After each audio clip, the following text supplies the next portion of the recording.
किया। उनके साथ मुलाकात का एक ही पैगाम था और वो पैगाम था no deal, no deal, no compromise and no surrender.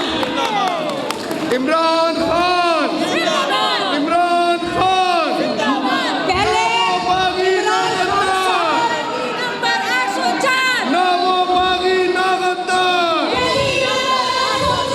कौन बचाएगा पाकिस्तान?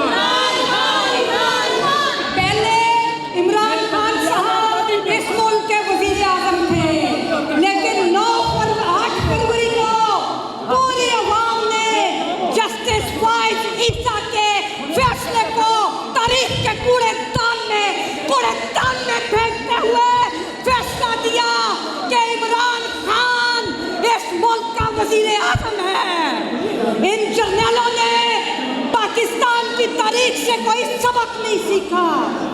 पहले मैंडेट चोरी करके आपका मुल्क 2 लाख किया, आज फिर उन्होंने पाकिस्तान के अवाम का मैंडेट चोरी किया है।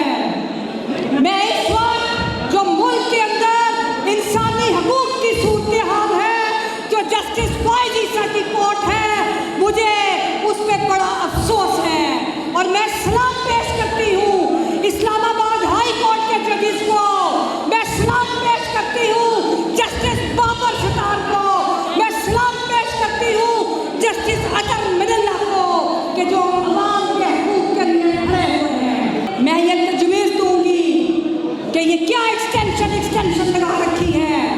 अगर किसी ने जस्टिस फाइज ईसा या जनरल मुनीर के एक्सटेंशन की बात की तो फिर सारे पाकिस्तान की जमहूरी कुव्वतें वुकला और पीटीआई के साथी